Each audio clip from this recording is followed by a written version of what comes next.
2022. Happy Valentine's Day, everybody. Sorry that you're here at this meeting. We do have quorum. So we're going to go ahead and proceed. Do we have any public comments? None?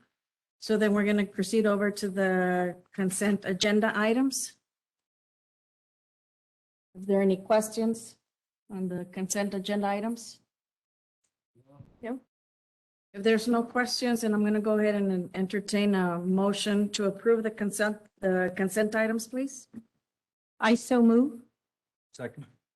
First, Ms. Langley, and second, Mr. Sampaio. All in favor, say aye. Aye. Aye. Aye. Any opposed? Motion carries. From here, we're going to go ahead and go to item number 1, items for individual consideration. Mr. Brziak? Madam Chair, members of the board.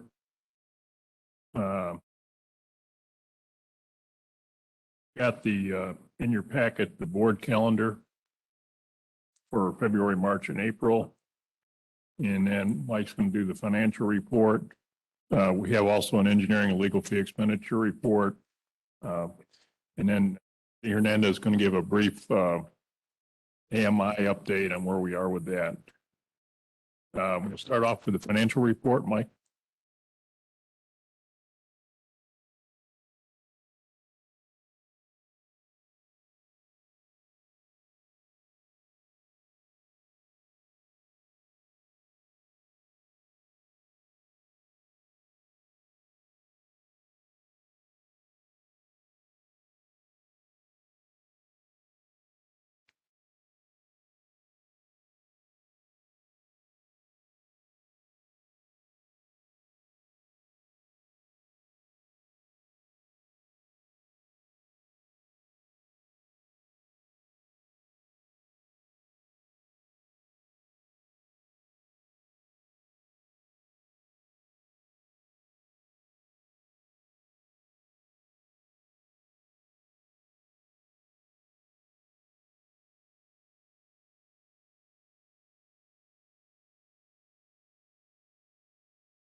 Then the financial performance report.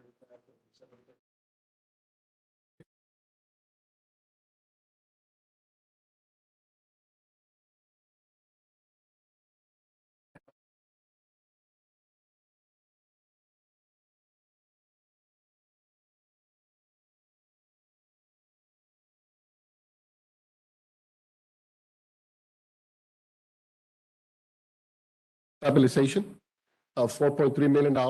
And we also back out the utility services from the city of Brownsville of $1,192,387. And we arrive at total operating revenues of $53,436,205. Operating expenses consist of purchase power and fuel, $17,613,949. Personnel services, $10,101,100. We have materials and supplies of $1,287,831. Repairs and maintenance, $867,195. Contractual and other services of $7,010,943. And depreciation expense for the three months ended December of $6,999,229. Bringing total operating expenses to $43,880,247. So subtracting this from the operating revenues gives us operating income of $9,555,958. Next, we got the non-operating revenues and expenses, or contribution to SRWA of $1,659,356. Got interest income of $54,379. Interest expense of $2,425,926. Other revenue of $862,505. And a gain on the sale of capital assets of $6,031,031. And the payments to the city of Brownsville net of their usage of $2,709,556. So we subtract out the total non-operating expenses of $5,871,923, and we arrive at the income before capital contributions of $3,684,035. And we add in capital contributions of $926,637, and then we have an increase in net position for the quarter ended December of of $4,610,672. Adding this to the net position at the beginning of the year, we arrive at the net position at end of the year of $415,916,944. Here on the next page, we've got the flow of funds report. The only thing I will report on here will be lines 23 to 27. We do see that PUB generated sufficient net revenues to cover the budgeted transfers for the fuel adjustment, CIP funding, and the commercial paper defeasance, and still generated a surplus to PUB of $4.1 million. That concludes my financial report. Does anybody have any questions?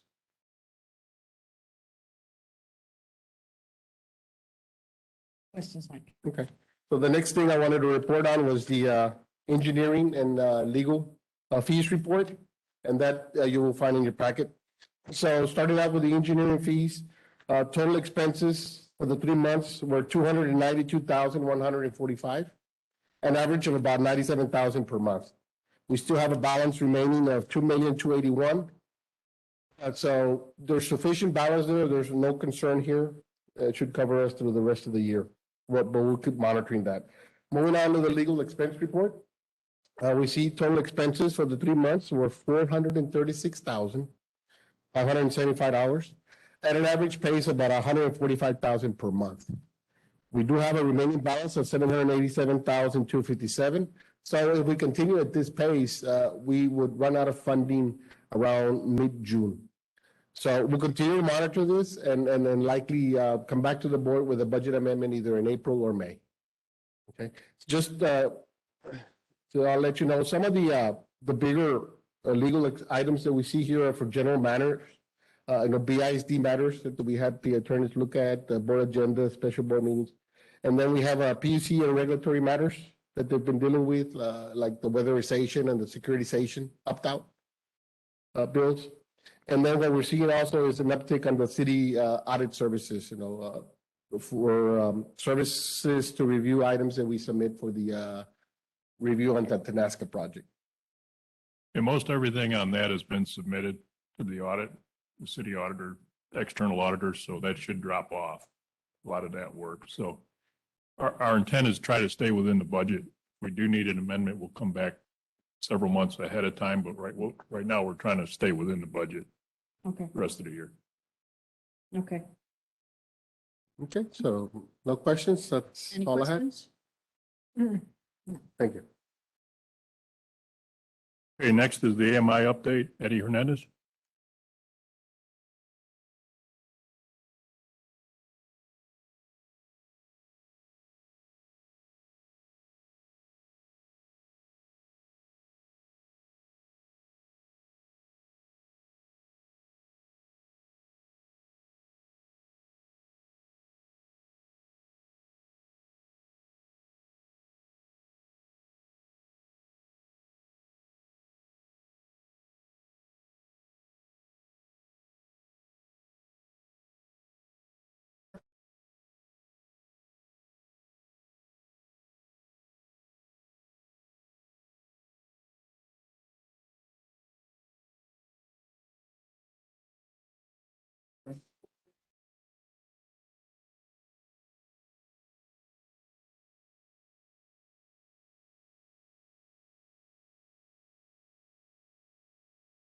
Hey, Chairman, members of the board.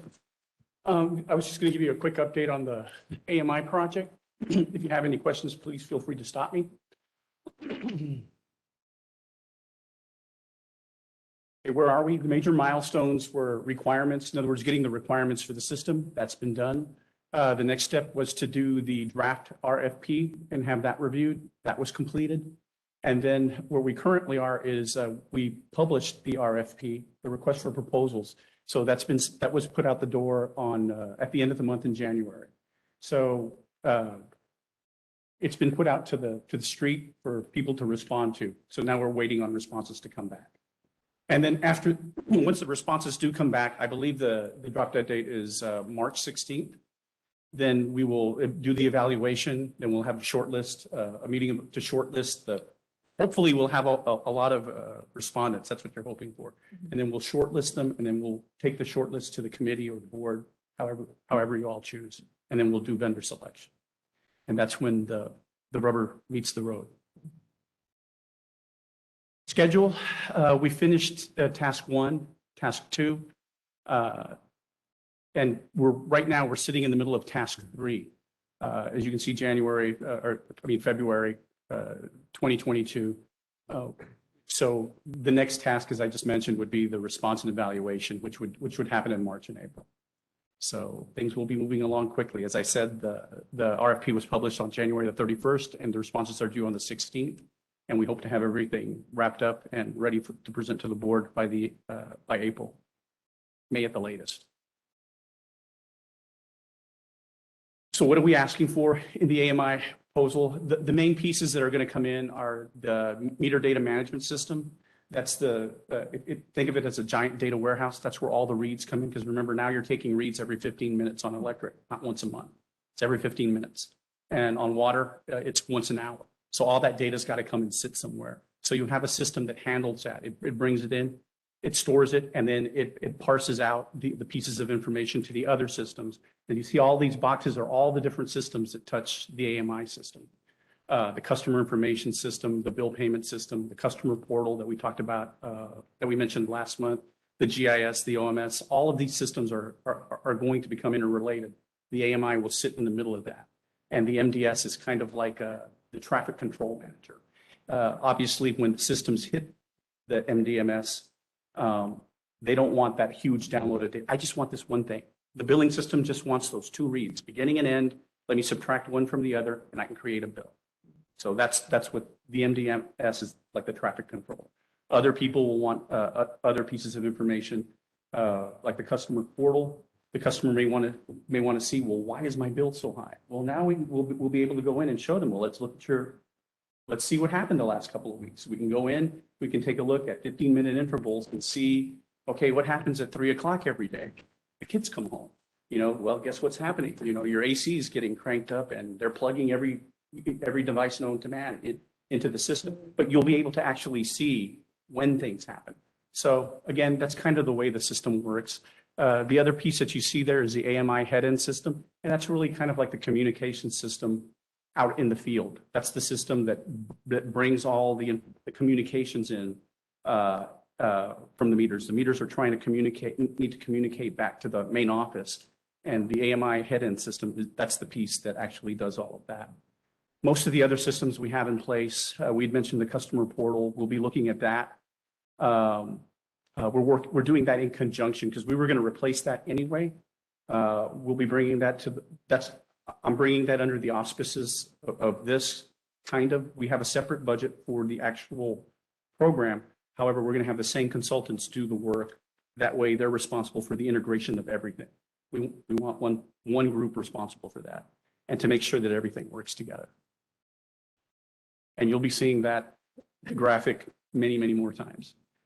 So where are we on the budget? To date, we've spent $42,000 of the procurement budget. So we have about $35,000 left. So we're in good shape there. Mr.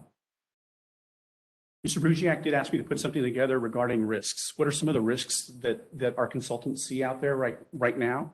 As we're all hearing about supply chain issues and product delays and just being able to get a hold of product.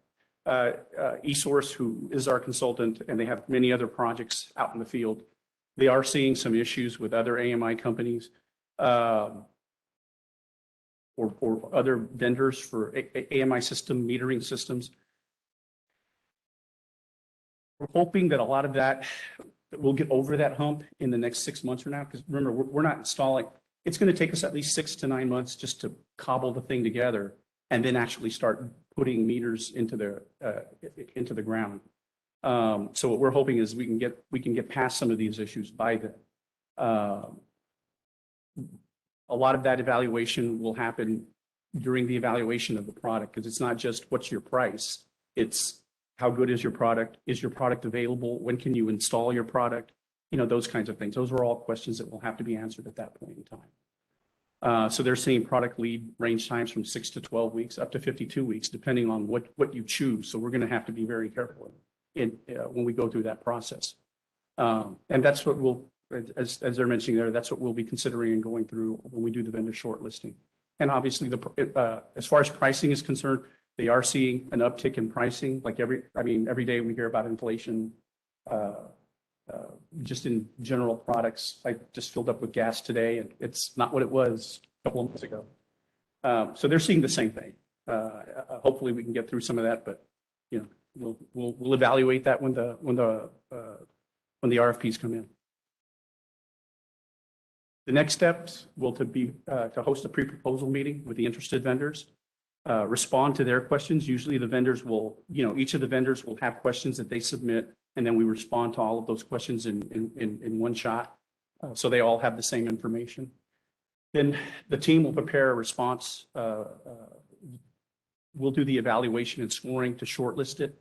And then after that, we'll begin planning and preparations for vendor contract negotiations. And obviously, we will come to the board, the committee and the board to get approval of that before we do anything. And that's it. Once we get the meters, how long will it take for you to install or to make these changes? Once we get the meters?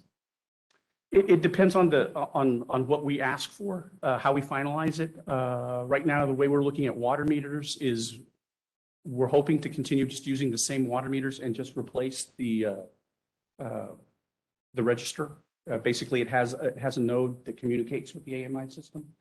I think the whole process, the whole timeline will be probably about 2.5 to 3 years to get the whole thing done. So it's going to take a while. I mean, we've got 100,000 meters out there, roughly 60,000 water, 55,000 electric in that neighborhood. Now, the electric meters will be a complete replacement regardless of which vendor we choose. So that takes a while. That's just the physical getting the delivery of the meters and putting them in place. But there's a lot of upfront work that has to happen with the systems that we were talking about earlier. And that takes a while. Okay. Here, I'd like to make a comment or ask Eddie something. Eddie, is this something that is happening in the industry and throughout the state, or Yes. updating to this magnitude? Yes, sir. It's the majority of utilities in Texas have already gone through this process and done this. All your IOUs have done it. They did it by mandate. I believe they were mandated to do it and implement it by 2012. So we're, the MOUs have been kind of falling in line one after the other since then. So it is common in the industry right now. Okay, thank you. Any other questions? No questions? Thank you very much for your presentation. Okay, let's see. That's all I have in my Yes. report. On your report? Okay.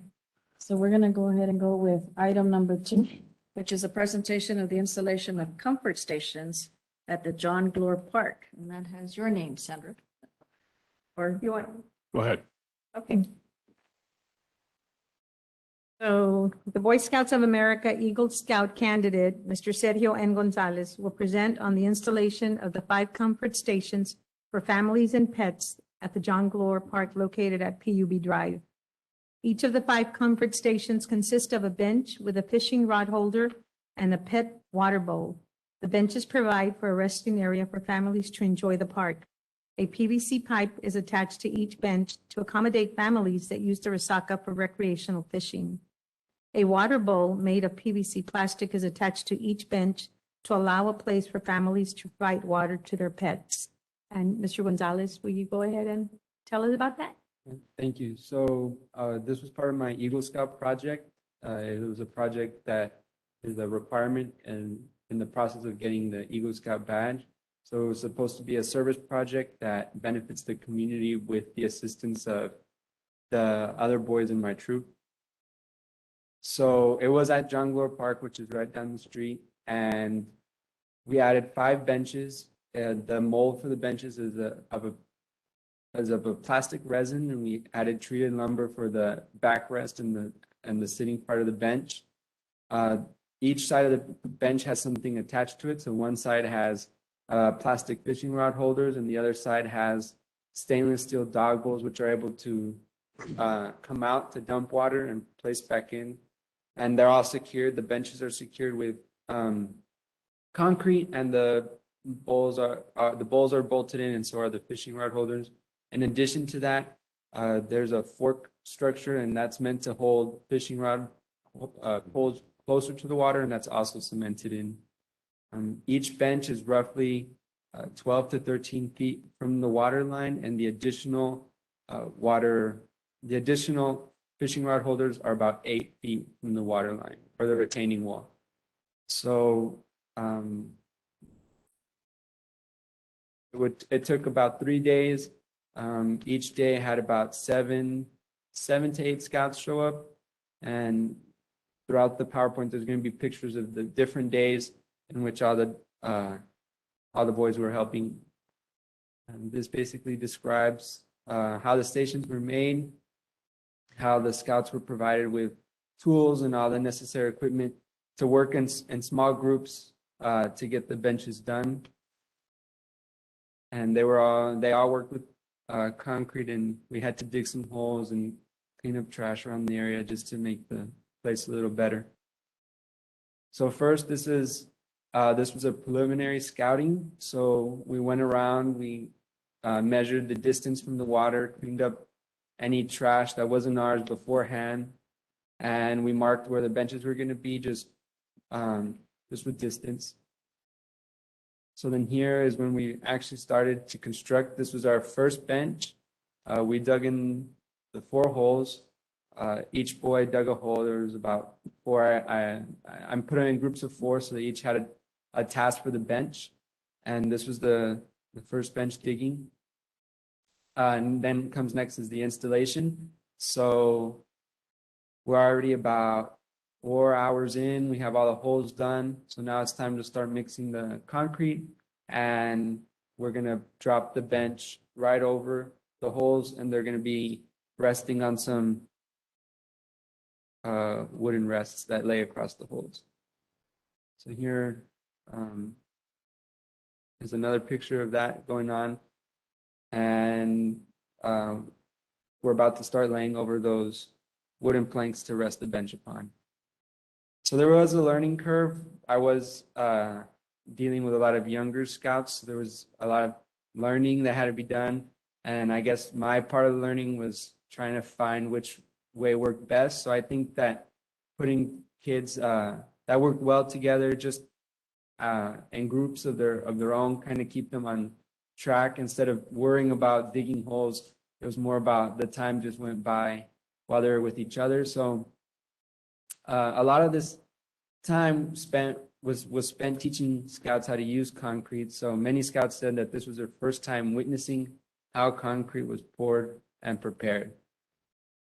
So this is the fishing rod holder we placed about 8 feet from the bench.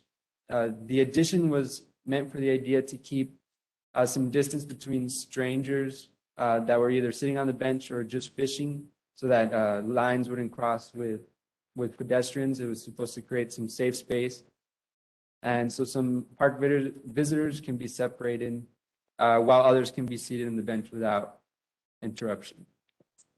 So this is the final product. This is what one completed bench looks like, taken at the end of the day from our third day of working. It was completely finished and cemented into the ground. And then there's another one where we can see the dog bowls a little better, and there's the detached fishing rod holders too. If there's any questions about the project?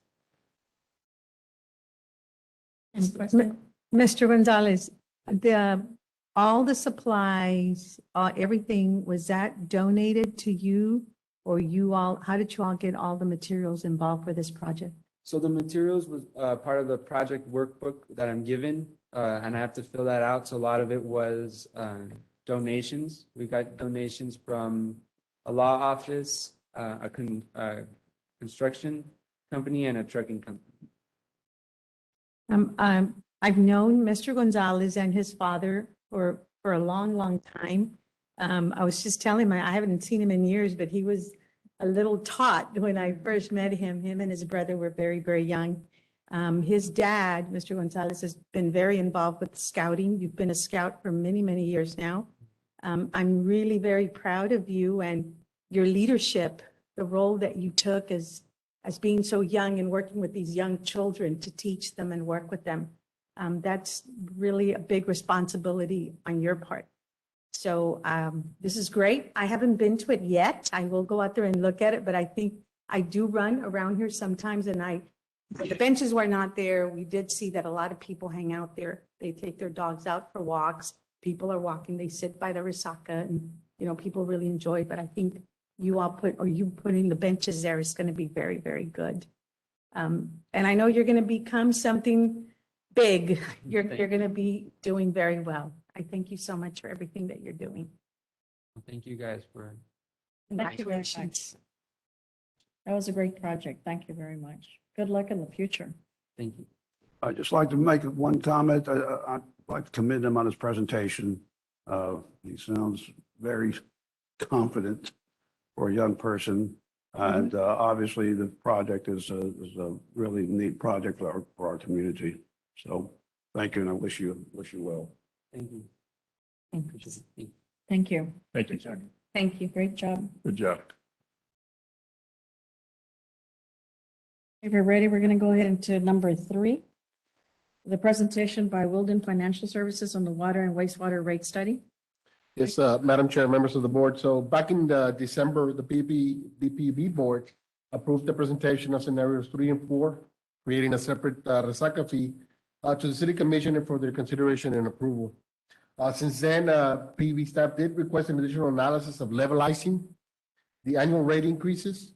The results of this new levelized scenarios were presented to the Finance Committee on February the 2nd, 2022. So here with us tonight, we have Dan Jackson, Vice President with Wilden Financial Services, who will be presenting his analysis.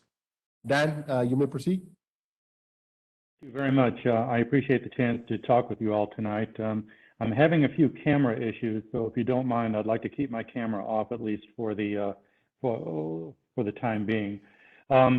As the board is aware, we have made Sorry to interrupt you, but we're having a hard time hearing you. Can you speak up a little? Yes, I'm trying to. I'm having some connection difficulties. I do hope that you're able to hear me a little bit better now. We have made a few different presentations to the board over the last several months, looking at different rate alternatives in regards to a long-term comprehensive financial plan for the PUB. We've looked at several different scenarios and several different alternatives. We've gotten a lot of very good feedback from the board as well as the staff itself. And we have narrowed it down to 4 different scenarios for long-term rate plans for the board. I would like to, if I could get permission to share my content, I would like to share the summary page of our presentation, and I'd like to go over each of the 4 different scenarios for you all to consider. Okay, if I can share my screen here. Do you see my screen right now? You can see this is the summary page that presents the 4 different scenarios that we have gone over with the board in the past.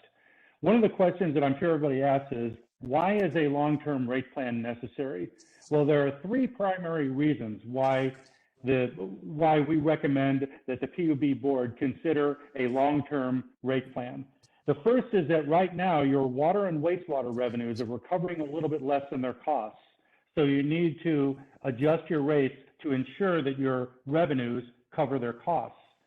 The second reason is that operating expenses are expected to continue in the future.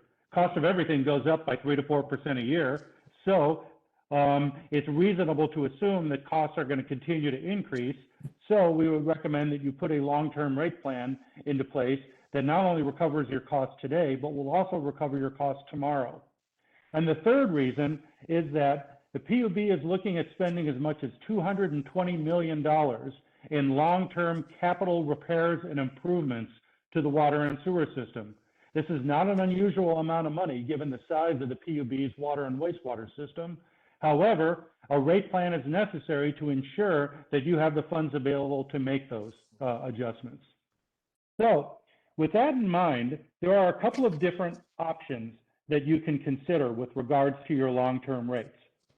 The first issue is, do you want to try to recover your costs as quickly as possible, or would you like to phase in the rates over a longer period of time? The second question is regarding your Resaca. Do you want to recover your Resaca costs as part of your general water and wastewater rates, or would you like to recover your Resaca costs as a separate monthly fee? So with that in mind, let's take a look at the different alternatives on this page. Scenario 1 is a rate plan that assumes that you want to eliminate the shortfall of revenues from your water and sewer costs as quickly as possible. That would mean that we would recommend that you have larger increases in the first couple of years. As you can see, you would do a 9% water rate adjustment in the first year, a 9% adjustment in the second year, a 7% adjustment in the third year, and then 5% adjustments in years 4 and 5. Similar rate adjustments would be necessary on the wastewater side. A second scenario says, let's just smooth out the increases. Let's just do an increase of the same percent each year. If you did that, the increase would be 7.1% each year for the next 5 years. Now, you haven't had a rate adjustment in several years in the water and wastewater utility, so as I said earlier, this would help make up for the current deficit and would ensure that you would continue to recover your future operating and capital costs. Now, the third scenario assumes that you decide to recover your Resaca costs from a separate fee as opposed to the water and wastewater rate. If you were to recover Resaca costs from a separate fee, we would recommend that you implement a monthly fee of $2.50 for every customer. $2.50 a month, and that will recover your basic Resaca costs. If you did that, your water rate adjustments, instead of being 7.1% a year, would only be 6.3% a year. The final scenario, scenario 4, assumes that you recover your Resaca costs separately, but you include your core and your Usagi costs in your Resaca cost of service.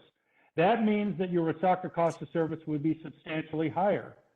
So instead of a $2.50 a month charge for Resaca costs, your charge would start at $4.50 and eventually make its way up to $12.50. So from the bottom of that chart, you can see the impact on monthly charges at 10,000 gallons of water and sewer service under each of the 4 scenarios. Right now, a customer pays $69.09 for 10,000 gallons of water and sewer service. Under scenario 1, that rate would eventually go to $97.28 by 2026. Under scenario 2, it would also go to about $97.36, or the same amount, but as you can see, the adjustments would be a lot less in the earlier years. In year 1, instead of going from $69 to $75, it would only go from $69 to $74. But eventually you would end up in the same place. You would just get there a little bit more slowly. Under scenario 3, your water and wastewater charges would go from $69 to $95, but you would have a $2.50 Resaca fee, and that means that your rate would eventually go to $98 by 2026. Under scenario 4, it would start at $69 and would go to $108 by 2026. That's just simply because you would be recovering all those core costs in addition to your Resaca costs. So as you can see, the ultimate rate decision is one that is a policy decision as much as it is a financial decision. How do you want to recover those costs? How quickly do you want to recover those costs?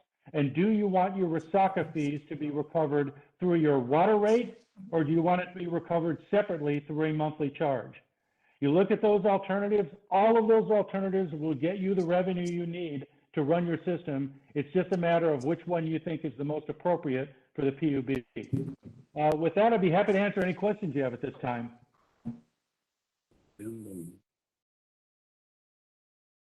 Questions?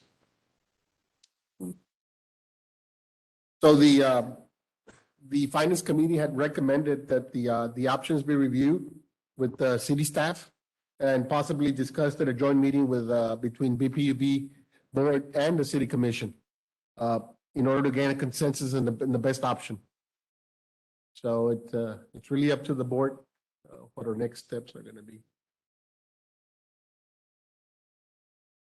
Decision from us tonight Yes. as to, would it be if we agree with the finance committee to move forward on, Yeah, so that we can start discussing this with the city staff and then possibly set up a joint meeting, Yeah, board meeting with the board already the- approved the scenarios 3 and 4 to Four. take to the commission, which Mike and I did in December. So okay, they're aware we're coming.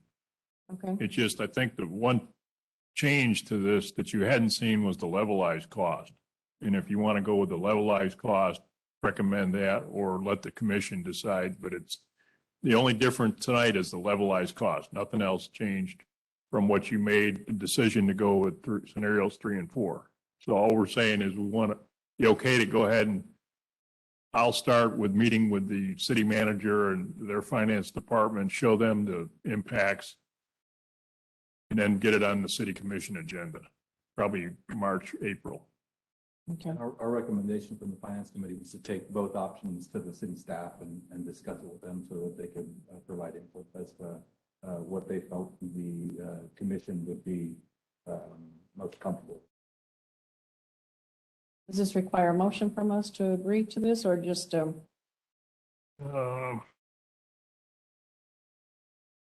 know if we need a motion. It's presentation. I think we're just, unless you see something that's, you don't want to do that, but we're still on the same track we were last month. so the consensus would be for you to move forward with the city commission and get together, or city staff and get together with them and discuss it Right. so we can move forward on this issue. Yeah. Okay, we'll do that. Thank you. Okay. Okay. Say the only thing tonight was the levelized cost that we wanted to, Is an additional option. is an for option. them to review. That's all. All right. That's the only change, or we probably wouldn't have been back, so. And John, what's the timeline for a final decision here? Mayor, we'd like to try to get it, I'll get with Noel tomorrow and try to get your schedule for March. But probably, in the March timeframe. Okay, perfect. That's what I was going to ask, if we can just go ahead and move it along, because I know we've been on this item for a long time. Yeah, it'll be March. Thanks. Okay. With that, we're going to go ahead and move to number 5, which is a presentation, discussion, and possible action on the following resolution. A resolution approving the study by 1898 and Company, an independent consulting and engineering firm Yeah. of Brownsville Public Utilities. Sorry, Madam Chair. On 4, Yeah, we're I'm on item sorry. 4. we jump one. Are we on number 4? Yes. Yeah, number 4. Oh, I'm sorry. Number 4 is going to be the consideration and approval of the annual comprehensive financial report for the period ending September 30th, 2021. Yes, so Madam Chair, members of the board, the results of the audit were presented to the Finance Committee February 2nd. The auditors had no material weakness, did not identify any material weaknesses, and no audit findings or concerns. With us tonight is Sarah Slaughter, Senior Manager with Baker Tilly, and she'll be making the presentation. Slaughter, I'm sorry. Sarah, you may proceed. Good evening. My name is Sarah Slaughter. I'm going to go ahead and share my presentation here. Trouble hearing this. Crank them up. We'll crank Can it you up. hear me okay? Yeah. Yes? There we go. It's better. Okay, well, good evening, everyone, and I appreciate you allowing me to come here and present the fiscal year 21 audit results. As Mike has mentioned, we had previously communicated to the audit committee a more detailed presentation on the audit results. But today I'm going to present to you a high level presentation. I'm going to go over our audit overview of what we performed during the audit. Briefly go over the required communications to the audit committee and the board. Our internal control communication, and then address, I guess, any questions that the board may have at that time. So as part of our audit, we audit the annual comprehensive financial report in accordance with generally accepted auditing standards and also with government auditing standards. As part of that audit, we do provide you an audit results letter that goes into more detail in the auditor's communication with those charged of governance. Our audit was conducted remotely this year. This was the second year that we did conduct the audit remotely. It was done 2 weeks at final field work in the beginning of November and a week of preliminary work in July. We were able to conduct the audit remotely very smoothly. Management was very cooperative, and we were able to maintain our audit timeline as previously communicated in our planning letter to you. Some of the areas that we focused on as part of our audit is we will review your cash and investments. We look at internal controls and processes over your disbursements, your payroll process, your utility billing, and then a financial reporting process. We also look at your utility revenue and billing, your unbilled revenue accruals, your net pension obligation, and your total OPEB obligation. Being a utility, very capital intensive, so we look at all your assets under construction and the plant placed into service during the year. We look at all your long-term obligations, your bond issuances and repayments. We review your self-insurance, incurred but not reported, as well as claims that have done during the year. We look at any of your regulatory items. That would be your rate stabilization fund, as well as your fuel over and under. And then at the end of that all, we look at your financial statements, your reporting, the notes, and look at the analytical review from prior year. As I mentioned earlier, audits performed in generally accepted auditing standards and government auditing standards. Our audit objective is to provide reasonable assurance that financial statements are free from material misstatement. And at the conclusion of our audit, we were able to provide an unmodified opinion, which is a clean opinion, which is the highest level of assurance as an audit firm that we can provide to BPUB. And we also noted there were no material weaknesses discovered in our audit. So as I mentioned earlier, we provide an audit results letter that really goes into detail of these required communications. And in this letter, we describe our audit responsibility, which is to audit the statements to ensure they're free of material misstatement, as I stated earlier. We also have to ensure and attest to our independence. We are not aware of anything that would impair independence with BPUB. We also have to let you know that our audit does not relieve the board or management of their responsibility to oversee BPUB. We also have to report to you if there's any significant transactions this year, and which there were none this year. As part of our audit, we also look at BPUB's accounting policies that are disclosed in Note 1 of your financial statements. We look at these policies to ensure not only do they follow GAAP, generally accepted accounting principles, but we also make sure that BPUB is following these policies. In addition to the accounting policies, we also look at significant estimates in the financial statements. The reason we look at these significant estimates and disclose to you what they are is because if there was anything that was going to be going wrong with what's in your financial statements, it would be around these estimates, because there are assumptions and forecasts with that obviously when you actually get there may not happen exactly as they occur. I am pleased to report that we are in agreement with your accounting policies and your disclosures, and they're clear and consistent to prior year. And there were no material adjustments as part of our statements this year, and no other audit findings or concerns. And as part of our audit, we do look at internal control and review key processes.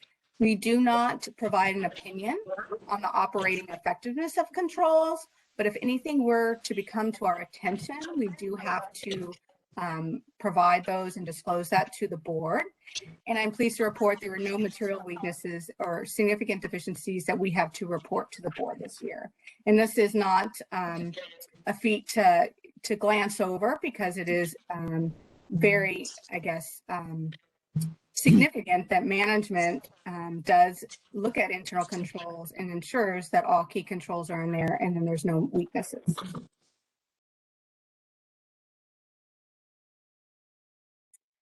I want to thank you and management for allowing us to perform the audit this year. And I guess I would like to open it up with any questions that you may have. Questions? No questions. Great. Well, here is my contact information as well as the partner's contact information. If anything pops up after this or for next year's audit, please feel free to reach out with any questions. And with that, I would like to thank you and have a good evening. Thank you, Sarah. So the BPUB staff recommends approving the annual comprehensive financial report for the fiscal year ending September 30, 2021. Like, when will this be available to the public on our website? We will upload it tomorrow morning, and we will also be forwarding copies of this to a lot of our stakeholders, like federal, state, local agencies, bond counsel, financial advisor, or rating agencies, just to name a few. Questions? Requires a motion for approval. So moved, please. First and second. All in favor, say aye. Aye. Aye. Any opposed? Motion carries. Now we're in number 5. Right. Yes. Thank you. Number 5, presentation, discussion, and possible action on the following resolution.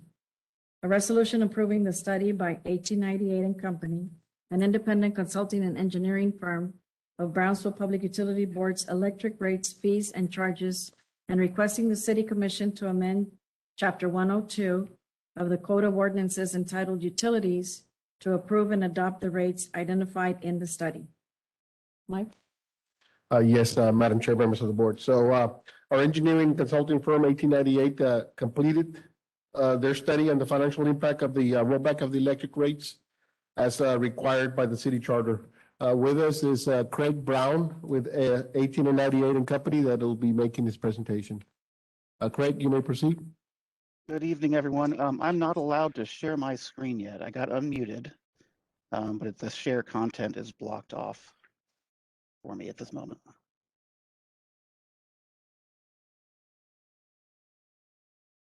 There we go. Just give me a second to pull this up.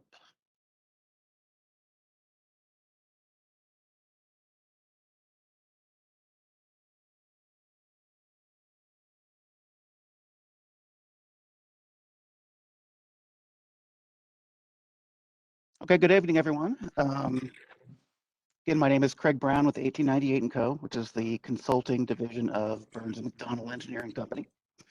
And today we're going to talk about the rollback of base rate increases for the electric utility.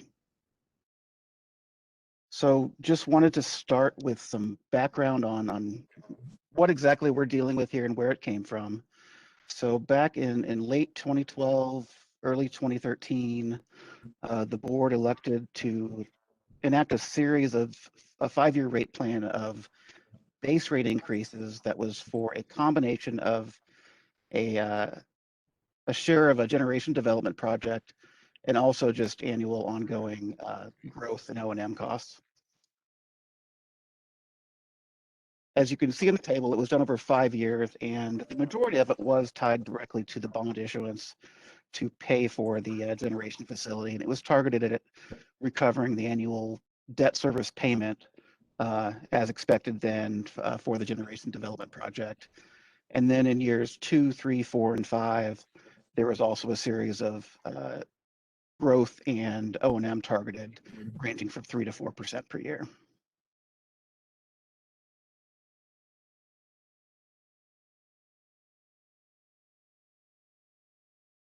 So just wanted to show a little bit about what was expected to be recovered from the planned issuance. And what this table shows is, of the amount that was the rate increases that were recovered on an annual basis, Brownsville staff did an internal review of how much money that's going to generate. And it came to it was a planned amount of about 15.1 million would be generated on an annual basis, all inclusive of once all the rates were enacted. And as you know, that generation plant was never developed due to the lack of additional partners. So that additional base rate revenue that has been generated annually has been placed in reserve, and over the last many years has been used to offset fuel and purchase power costs. So you have been charging for the past quite a few years a fuel and purchase power rate of about 2.9 cents when the actual cost you're incurring each year is much higher than that. So effectively, you've been keeping your customers whole. You've generated more than you've actually needed in base rates, but recovering less than you did in fuel, and those two have been offset for each other.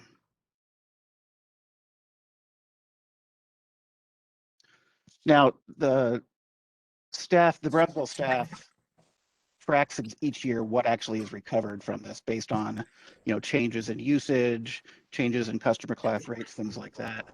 And their annual analysis of actual base rates demonstrates that they've actually realized about an average of 13.8 million per year that they have been recovering. So as we think of, what's an appropriate amount that you should target to reduce base rates, I think the 13.8 would be a minimum, and then it could go up from there. The target was 15, and I think, it can be even more than that depending on how you want to look at this base rate reduction. So the goal of this, this rate adjustment is to reverse the base rate increases that were specifically related to the bond issuance, and that's the 5 series of 4 to 7% over the 5 years. And in working with staff, a clean design option to come up with a way to adjust rates is to revert the base rates back to what the rates were after the second increase. So if you go back to only leaving in the first 2 years rate increases and effectively taking off the last 3 specific to the generation project. So as part of this project, we developed a very detailed revenue calculation by class to be built up from the individual billing determinants and rates and, times that to get to the revenue forecast, because we wanted to make sure we could specifically measure the revenue impact on an annual basis of any changes. And while I'm not showing, and then we applied that against the city's existing 5-year forecast that shows the projected revenues from, affected costs from fuel and O&M and debt service. So we've built out this entirely. I'm not showing it all on the screen. I wanted to focus just on the main highlights. So by applying that reduction to take the rates back to the fiscal year 14 levels equals about an 18.3 decrease in base rate revenue. And that reduction in base rates equates to about, as you see in 2023, about 16.3 million. The 2022 value of 6.7 million is lower because if you enact this mid-year, obviously it's going to generate less of a reduction, but the annualized amount is about 16.5 million reduction in base rate revenue going forward. So in our evaluation process to see if this is an appropriate reduction, if it's too much or too little, we focused on 2 things. First, we wanted to see is because you're no longer using reserves or putting money into reserves, basically the surplus that's left after all your bills are paid is what's used to fund the annual capital program. So is there enough CIP money left? And second, are you still meeting your debt service coverage targets on an annual basis and going into the forecast years? So with the CIP funding, with this plan of reducing to rates in fiscal year 14 levels, that's going to leave you about $7 to $9 million per year to fund your capital program. And that's probably going to be a declining amount. Because once you make this adjustment, your O&M costs are expected to go up over time. So while it produces about 9.4 million, in 23, that amount's going to go down every year as far as what's available to fund your capital program. And then the second component of that is debt service coverage. So your debt service coverage requirement according to your bond covenant is 1.25, but you have an internal metric of 1.50. And as you can see in this debt service coverage projection, it levels out in around the 1.7 range. So you're still well above your target metric, and that shouldn't decline very fast, except as you increase debt usage going forward. That could put additional pressure on the debt service coverage ratio.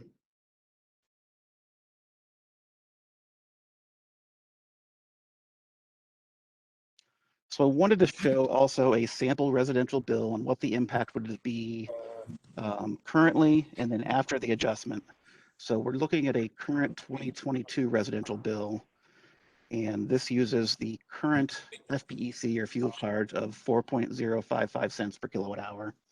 So using the current fuel charge and the current rates produces a monthly bill of $113.03, or an average of 11.3 cents per kilowatt hour for a 1,000 kilowatt hour bill. And what we show for the proposed 2023 bill is it actually comes out about the same, because you'll notice on the last line where it says fuel charge, the projected fuel cost for 2023 is up to around 5.2 cents per kilowatt hour. So effectively, the base rate reduction will be offset by the higher fuel charge that's recovering full cost at that point. So, and this effectively is what you've been doing for the past few years. You've been over recovering base rates, under recovering fuel rates. What you've done now is effectively sync those up to where you're actually recovering the right costs from the right buckets. And as you can see overall, while you would like to see a bigger impact from a rate reduction, when combined with the fuel charge, this effectively keeps the typical residential bill the same.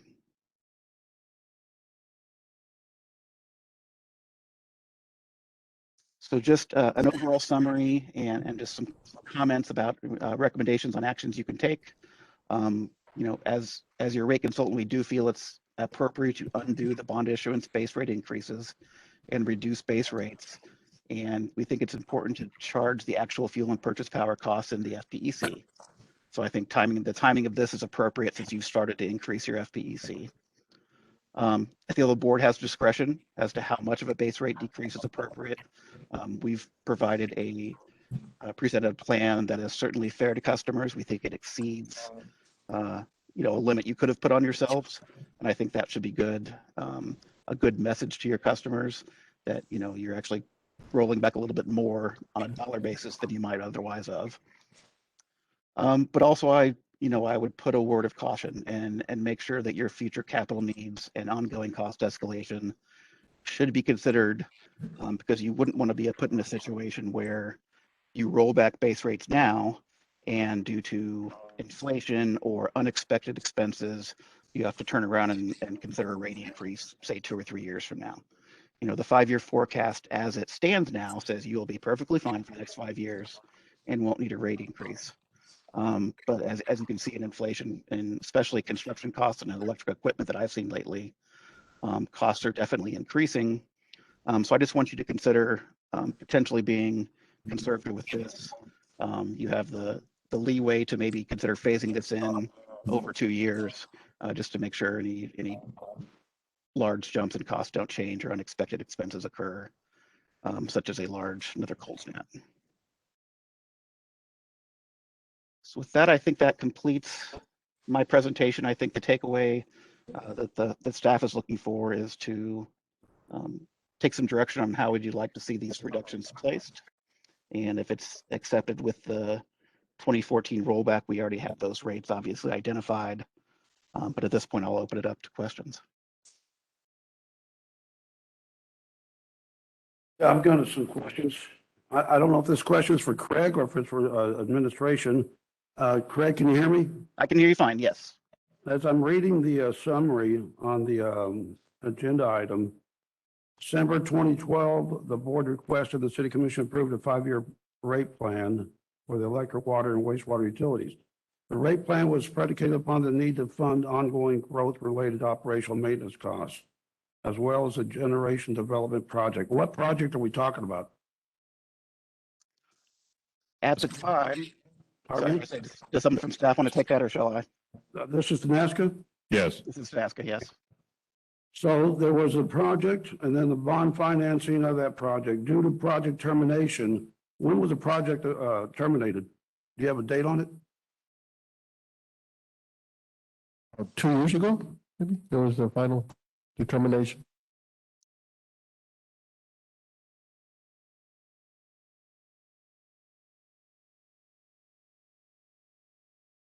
Craig, so this goes back to 2012, 2013, it became effective, and now we're in 2000. And there never was a bond issued for this project, so it was in the development stage for many years and got delayed and delayed and delayed until the utility was finally able to get out from under the MOU, I believe, 2 years ago.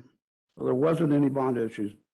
Correct. It was just the planned amount that was going to be spent on the debt service payment, and then they were able to collect those annual revenues and then use them to offset fuel costs over the last few years.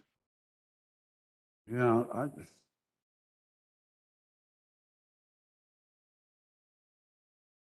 I'm really concerned as the way this is being presented. And what exactly are we doing? We're going back to the rates of 2012, 2013?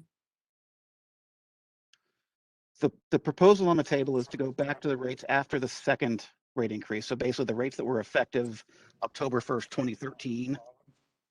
So what I think the staff's theory on that is because the O&M and growth ones were 7% and 3, 3, 4, and 4 adds up to 14%, that by only accepting the first 2 years, which was cumulative 14%, that would approximate the rate reduction for just the bond issuance side.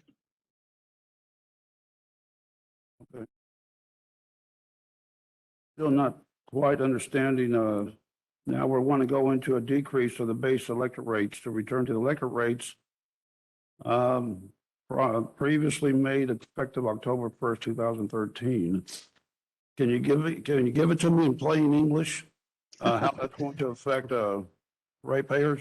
Sure. So it's not going to affect the ratepayers because basically you've been collecting, say, first of all, when we say base rates, that's basically everything but the fuel and purchase power recovered in the FPEC.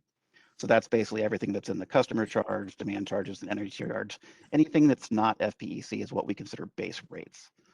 So since this has been enacted, so since, after the 5-year period in 2017, every year you've been over collecting by about 15 million or 13.7 million on average is what you've been collecting more than you needed in base rates. And rather than just let that build up in reserves, you've used that to apply to reducing what your fuel costs are charged to your customers. So effectively, if you were supposed to collect 50 million in fuel from your customers, you were applying that 15 million and only collecting 35 million. So basically, while you were collecting too much in base rates, it was used to offset what customers were paying. Now that you're truing up your fuel and purchase power cost to what it actually costs, so you're raising your FPEC, and it's gone from 2.9 cents to over 4 cents already. So now you're not going to have that surplus is going to build up again because you're not giving it back by reducing the rate. So effectively, now that you've trued up your fuel cost, it's an appropriate time to roll back that excess revenue you're getting from the base rate increase. I'd like to know if we collected the funds from the customers. We have the funds. It was going to go towards a project. The project didn't materialize. Did the administration have the authority to use that money, as you're saying, to reduce that cost, the fuel cost? The board approved that. The board did? Yes. We brought that plan to the board when we were collecting that. As we saw the project not developing, to roll those costs back into the factor to lower the bill. This must have happened a couple of years ago. Like, yeah, you know what, We've had the, 16, since 2016, 2016. we've maintained the fuel rate at the 2.9 cents. Okay. So in essence, all that money that was generated, the 22% from the bond issuance rates, all that money was given back to the customer. None of it was used for O&M expenses. Thank you. Oh, but I'm okay right now. Yeah, I think this is an important item, Yeah. and I think it's critical for people to understand what happened. And there's a lot of information here. I'm sure John and staff have been, working on this to undo it in a proper fashion, but no, I think there's some concerns. In December, we did go, Mike and I, to the city commission and laid this out. And we told them we'd be back, so. Ultimately, the commission has to decide. We can't decide on this. We can recommend as a board, but the commission can elect to do it or not do it, keep it in place, or, do some part of it if they want to, or do it over time in different years, not 1 year, but several years. So that part, until we get before the commission is with a joint meeting, we won't know. Do we have any That's what I information? was going to reiterate, that this ultimately is something that's going to be decided by the commission. Repeat it again. Couldn't hear you, Mayor. Oh, okay, I'm sorry about that. I just said, yeah, this is something that ultimately is going to be decided by the commission. But I think a recommendation from the board would be helpful. Really what we're trying to do, I guess, is just trying to keep the average bills the same, which is right around $113, because when we voted a couple months ago as a board here at PUD to charge the ratepayer our actual fuel charge, that made the average bill go up. So I think what we're trying to do now is correct it back to where the average monthly bill is right around the same, while at the same time lowering that Tenasca rate, or whatever you want to call it, which was about a 36% increase by about half, which gets us right in line with where we need to be, I think. Like the mayor said, ultimately the decision is for the commission. Right. Is there any additional information that we need to put in front of the commission, or any opinions or feedback from other advisors? Yeah, we have talked to our financial advisors and bond counsels on the line tonight if we want to hear from them, but they indicated, or at least our financial advisor, that there could be a downgrade of the utility.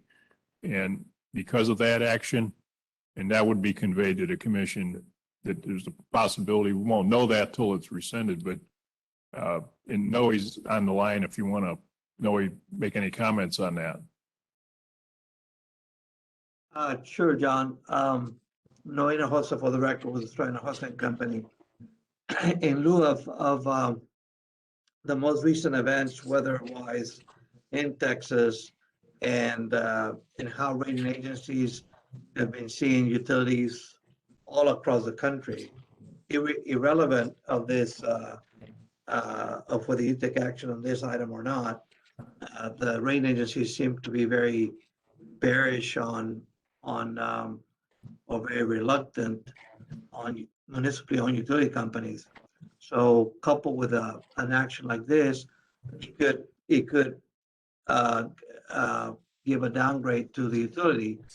At the same time, we appreciate the study that has been done. We did share with staff that maybe a two-step process of reducing the rate will probably be more manageable from the perspective of perception by the rate agencies versus a one at one reduction from one year to the next. So those were our observations. Just suggest that we. We'll we make convey sure to that. Yeah, convey that Surely. to the commission so they have, I don't think that changes our resolution or recommendation, but we want to make sure that the commission has all the information and all those opinions so that they can make the best decision as a commission. Right. We'll convey it to the city manager and their CFO as well, because there is an impact to the city on this reduction as well, 1.6 million that they need to be aware of and budget accordingly. Or if it's done in phases, they can phase it into their budget reduction. If there was ever a time to do it on the city side, it's now because we have a pretty healthy fund balance. But I guess we'll see. Chair, I'd like to make a motion if there's.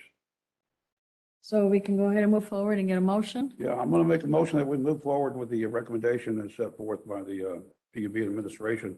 Second. Okay, all in favor, say aye. Aye. Aye. Any opposed? Motion carries.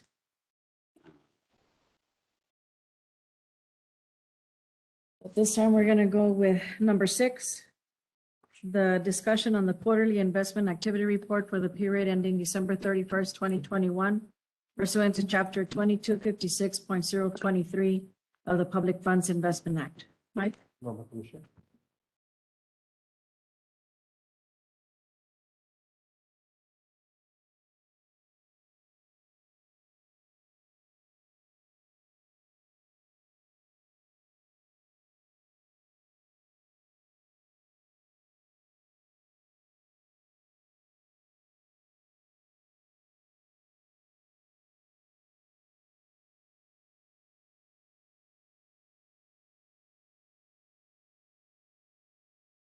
So, good evening, Madam Chair, members of the board. I'll be presenting the investment report. This is for informational purposes only. No action is required. So in accordance with the Public Funds Investment Act, we are required to provide the board with a quarterly investment report. So I'll be presenting a summary of the investment report, and we'll start off here on page 2. So at the end of the quarter, BPUB had funds invested in bank deposits and investment pools and money markets to the tune of a market value of $220,086,304 with an average yield to maturity of 11%. Now, so we only had these 2 types of instruments, 30% of it in bank deposits and 70% in investment pools and money markets. A lot of the other investment instruments that we were looking at were all yielding very low yields as well. And so we stuck to this. Now, in March, it's going to be looking a little bit different. We are seeing yields in the treasury bills and agencies between 40 and 50 basis points. So by the end of March, we should see a different allocation. So we talked about the allocation, 30, 70%. It's all within the investment policy limits. Here we also compare ourselves to the 91-day treasury bills and to the S&P rated governmental investment pool indexes. And what I can say here is that PUB has outperformed both indexes. So that concludes my report. Does the board have any questions?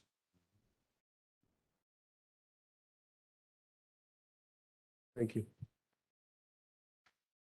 We move on to number 7. Number 7 is a consideration and possible action on commercial paper funding adjustments to reimburse expenditures for electric, water, and wastewater capital improvement projects for the period of January 2022 through March 2022. Yes, good evening, Madam Chair, members of the board. So in accordance with the commercial paper program, staff requests approval to provide commercial paper funding. For this quarter ending in March, staff is requesting a reduction of $176,433. And the result of that is because the negative adjustment is due to the a project that was completed under budget. And that's the Rio Grande substation in the amount of $700,315. And so some of the other increases here for electric, water, and wastewater represent a transformer for the Waterport substation and some new connections in paving and drainage project for the water wastewater site. So at this time, BPV staff recommends approval of commercial paper funding adjustments for the electric, water, and wastewater capital improvements projects for the period of January 2022 through March 2022 for the quarterly total of a negative 176,433 and an overall total of $24,982,741. Any questions from the board? So move. I need a second. Second. All in favor, say aye. Aye. Any opposed? Motion carries. Thank you. Thank you. It was good that we had a reduction. Yes. We're going to go to number 8. Consideration and possible action for bid award for the semi-annual supply of pole mount and pad mount transformers. Good evening. Hello, Diane. Members of the board. My name is Diane Solitaire. PUB staff recommends approval of the bid award for the semi-annual supply of pole mount and pad mount transformers to the most responsive bidders as follows. KBS Electric Distributors of Austin, Texas, in the amount of $3,246,135, and WEG Transformers of Washington, Missouri, in the amount of $48,544 for a grand total amount not to exceed $3,294,679. Have any questions from the board? I have a quick question. Just explain to me, you have over $3 million allocated for 445 units? Yes, sir. What units?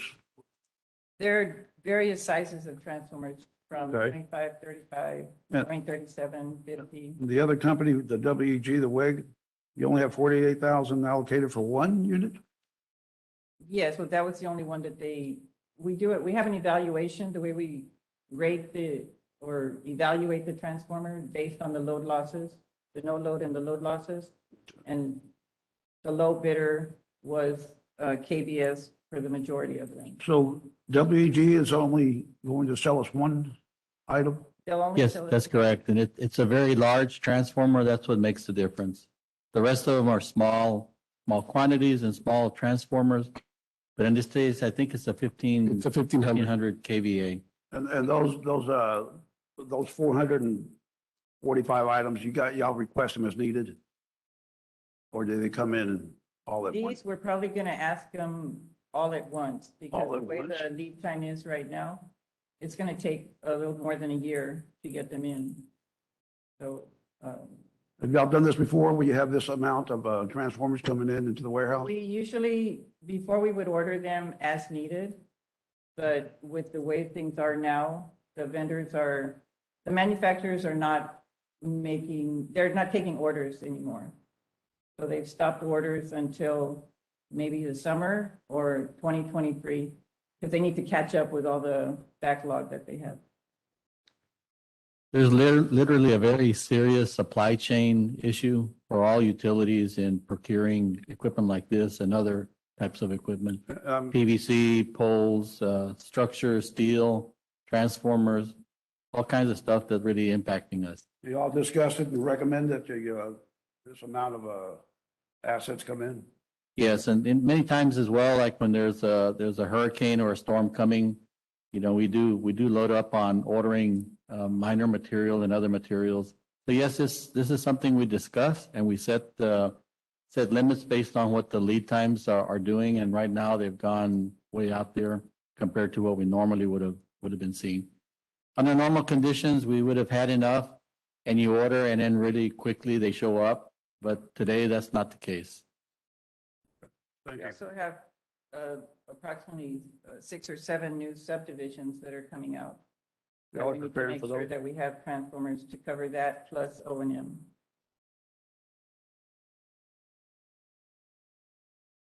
Questions? I need a motion. So move. Second. All in favor, say aye. Aye. Any opposed? Motion carries. Thank you. Thank you. We're going to go to item number 9. Consideration and possible action to approve the professional engineering and surveying services contract with Half Associates, Inc. for the Brownsville North Regional Force Main Project. Marie? Madam Chair, members of the board, my name is Marie Leal, and I am the Director of Special Projects and Water Wastewater Engineering Planning and Operations. On this board item, BPB staff recommends approval of a professional engineering and surveying services contract with Half Associates, Inc. for the Brownsville North Regional Force Main Project for a total amount not to exceed $1,642,850. Questions from the board? No? Need a motion? I'll make a motion that we move forward with the recommendation. Second. Second? All in favor, say aye. Aye. Any opposed? Motion carries. Thank you. Thank you, Marie. I'll stay here. Okay. We're going to go with number 10. Consideration and possible approval of amendment number 1 for the professional consulting and technical services contract with ERO Architects for the Brownsville Public Utilities Board remodel of the existing administration building project. Madam Chair, members of the board, recommended action, the BPB staff recommends approval of amendment number 1 in the amount of $235,780 for the professional consulting and technical services contract for the BPB remodel of the existing administration building project with ERO Architects for a grand total contract amount not to exceed $358,000. Questions from the board? I know, Maria, we talked about this at one of the previous meetings. What's the next step? Y'all bringing this firm into, The next step is for the contract for ERO to continue doing work on their design. They also bring on their team, for example, Half and Associates is the MEP, so they'll get them involved and bring up the plans, hopefully to a 50% completion. At that time, since we already have a CMAR, a construction manager at risk contractor on board, they can value engineer the project and come to a point where they can, where the contractor, which is Noble Texas Builders, the CMAR, can come before the board and present his guaranteed maximum price, the price not to exceed amount. And that's, at that time, the board, if they approve it, then we move on to construction. all right, so By the time we get there, of course, also is getting back with the city and making sure the city starts reviewing the plans for permitting. you're still planning right now with this firm? and then Correct. You have half, that other organization will be working with them. The other engineering organization, what do you call it, half? Hey, I'm sorry? what's the name of the other organization? HAFF, Half an Associate? Yes, Half an Associates will be performing the MEP. And of course, ERO handles the architecture and also the structural components of the project. And I think on this next phase, we are not gonna have a need to do civil because the parking lot and the outside aspect of the project is already built. So if anything, it'll be some striping. Ambutech was the civil on site. At this time, we don't foresee using a civil on it. Okay. At this time, I need to entertain a motion to approve. Make a motion that we move forward as recommended. Second. All in favor, say aye. Aye. Aye. Mayor? Any opposed? Hi. Sorry about that. All right. Any opposed? Motion carries. Thank you, Marie. Thank you. This time, we're going to go to item number 11. Consideration and possible action to approve reimbursement to the city of Brownsville for utility improvements as part of the Avenida de la Plata, Elsa, Marvis, and San Pedro paving and drainage improvements project. Marie? Madam Chair, members of the board, BPB staff recommends approval to reimburse the city of Brownsville for utility improvements as part of the Avenida de la Plata, Elsa, Marvis, and San Pedro paving and drainage improvements project for an amount not to exceed $1,283,710. Tell us a little bit about this project. I thought it was a good project. Yes, this is one of many projects when the city reconstructs a street, they always come to us to have the opportunity, if there's a need for us to, at that time, rehab our utilities, water and sewer, and at times if electrical needs to be moved out of the way, then that's the time that we team up with the city.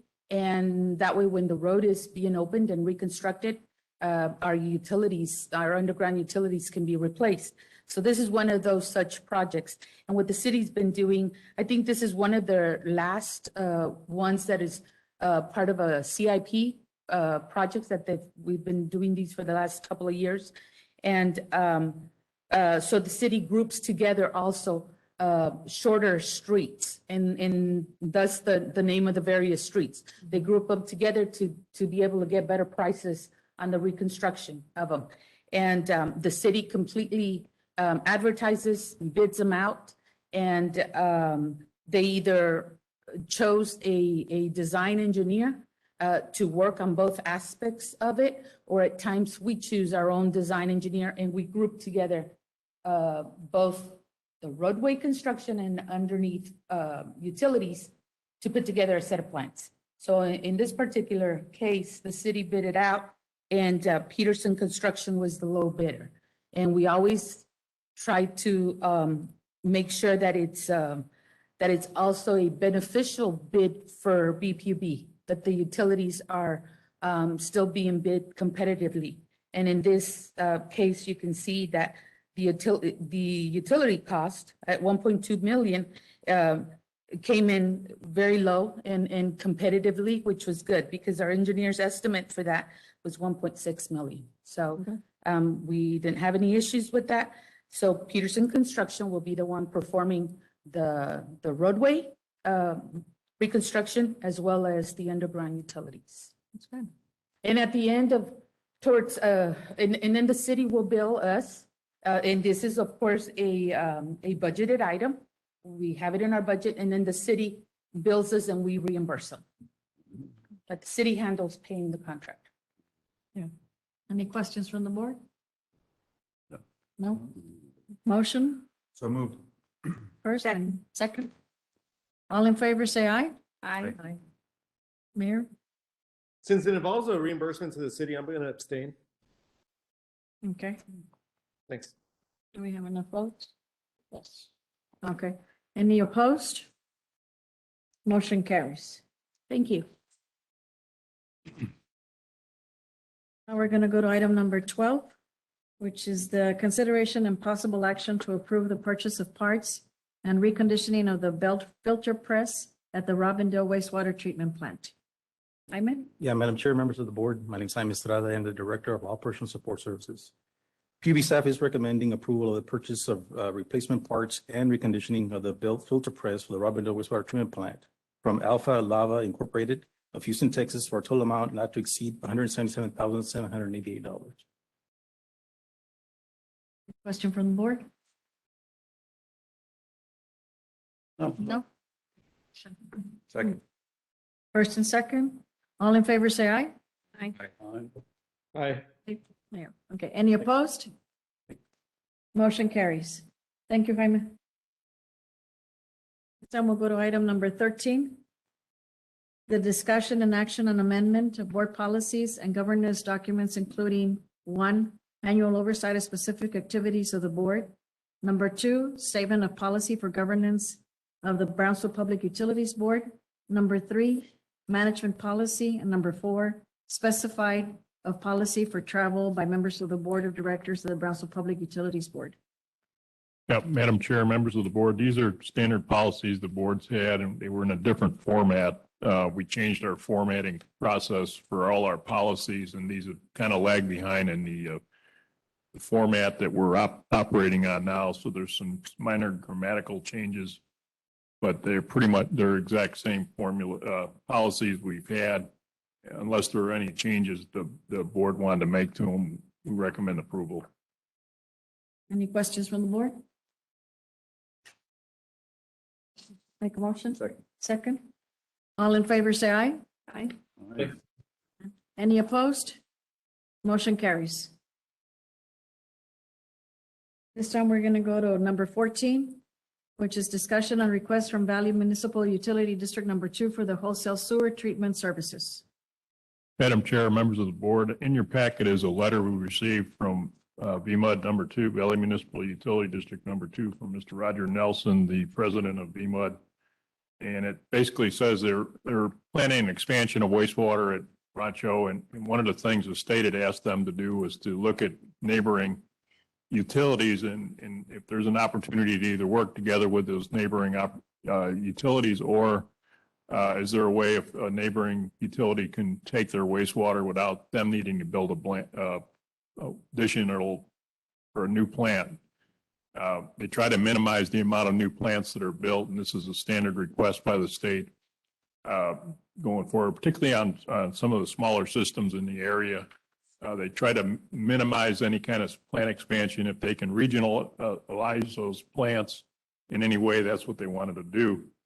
And so I've asked Marie to kind of just show you what we have out there and kind of where we would be asked to take wastewater from, picked up and taken to our system. And also what we would do on this is if they were to provide it, we would develop a wholesale rate for them just to take the wastewater. So there'd be no plan on their part. It would be a pipeline and a lift station to one of our facilities. We would monitor and measure that wastewater at a calculated fee. They would pay us that fee and it would eliminate a plant. So I'll ask Marie just to kind of in general go through what the plans are out there and what our options. We don't have a wholesale wastewater rate. We do for water, but not wastewater. We would need to have our rate consultant develop one. And we would present that to Rancho, and they would either accept it or go about with their plan. So Marie might we wanted to show you a visual so you know kind of what we got. Yes, in front of you, you'll see a map, which is really our wastewater CCN. And the colors are gonna change slightly from what the legend says. So I'm gonna call this brownish color. This is the area that Valley Mud number 2, VMUD number 2, that's their limits of the area in purple. That's the city itself of Rancho Viejo. And they are not necessarily asking for us to assist them in taking their wastewater from the city itself. This area here, it's a light lilac color, is an area that we share. BPP shares it with Olmito. Of course, we have the expressway, we have SRWA here. Now, 3 important areas that that VMUD is looking for potential growth is this area here, the Resaca de la Palma, the area adjacent to what we call Summerhill. These are subdivisions off of 1732. And then by Military Highway, right across from Veterans High School, they have Riverbend. So currently they have their plant that service, they have a very small plant out at Riverbend. And then of course, they have a 400,000 gallon capacity plant at Rancho Viejo. There's absolutely nothing wrong with it yet. They're approximately 65% capacity. And of course, once they get to 75% capacity, they want to have a full plan and a backup plan of what they would do with their wastewater. And so that is why they're reaching out to us. And there's, of course, a lot of development happening in this area. They have one specific area of expansion next to Rancho Viejo with approximately 580 lots. And they estimate that this will be being developed in the next 2 to 3 years. So we basically have between a year to 2 years to work out something with VMUD. Now, possibilities would be that we could take their wastewater by force mains, of course, into our lift stations in the area of in the area of Villanueva, which is right where the cursor is, right off of Military Highway. And then, of course, it would go into our systems along either all the way to 802 or West Alton Lore, and it'd be carried to the Robindale plant. And another possibility would be that they can also, or we can split it in not just one location, but into a second location, also in the Summerhill subdivision area, where again, we have lift stations here. Right now, these lift stations go south along the expressway, but the plan is to one day take them and have them cross the expressway and go into the sports park, where we'll have that North Regional Force Main, the board item that we just approved for Half and Associates to design, and then it'll be carried easterly direction towards again towards the Robindale wastewater plant. So those are two options that we can work with VMUD on, and the next steps would be that we work with them. We work, of course, with our attorneys. We currently don't have a wholesale rate for wastewater. We have them for water all the time. We are selling to El Jardín. We also sell right on this area to Military Highway Water Supply, but we don't have a rate for wastewater. So the next steps would be to work out a wholesale wastewater rate, and then, of course, decide on connection points, decide on specifications and regulations, pre-treatment that we would want them to abide by before we take on their wastewater. So there's some work to do, but we just wanted the board to have a visual of what we're talking about. We have plenty of capacity. That's not an issue. It's just more working with our neighbor. They seem receptive. Marie talked to them about of us doing a contract together, so that's positive. So we can do some minimal work on our side to get to a cost and then go from there and bring it back to the board. Sounds good. Does this generate funds for PUB? Yes. Yeah, we're in the wastewater business, so it would avoid a plant and they would, pay us a fee for that, and we'd recover our costs plus some, and it's a win-win. It's done right. And I'm sure it's going to be more expensive than water, wholesale water, I think, so. So it's really just discussion and to go ahead with it, to develop a cost and then bring it back to the board. The board would approve the wholesale cost, and we would submit that to Rancho. We probably have that in a month.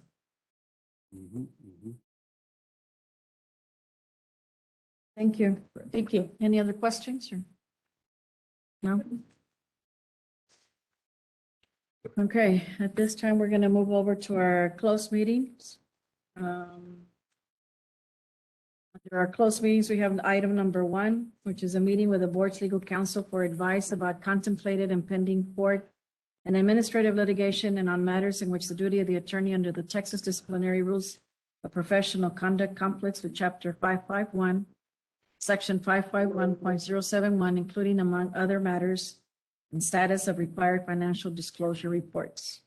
Item number 2 is a report by the general manager and CEO on the status of appointment of a chief operating officer and a discussion thereon. If I can get a motion to recess to closed session? So moved. Second. All in favor, say aye. Aye. Any opposed? Motion carries. Is it going to be the same link? Because I didn't get any other links other than this one. It's the same one. Okay. Thank you. Different link? Oh, I'm sorry. Stay on. Okay, Mayor.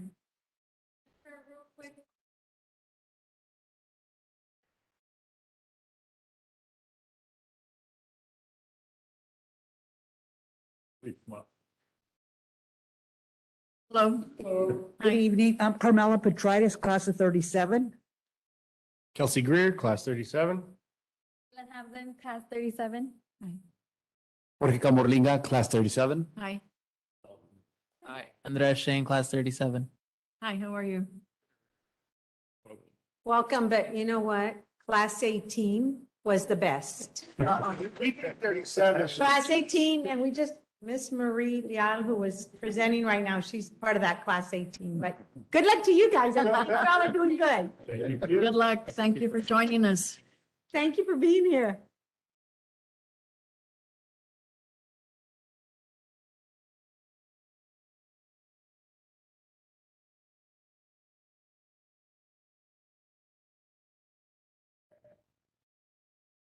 It's John Davidson. Can you hear me? Yes. Thank you. Are we ready? Yes? Okay. We're going to go ahead and continue with item number 15, which is consideration and possible action on items discussed on closed meeting. Oh, there was nothing to discuss. There's no action on the closed meeting. So we're going to go to item number 16. Is there any discussion and or request for future agenda items from the board members? None? No, I like this, the format. This turned out really good. So at this time, I'll entertain a motion to adjourn. So move. Second. All in favor, say aye. Aye. Any Aye. opposed?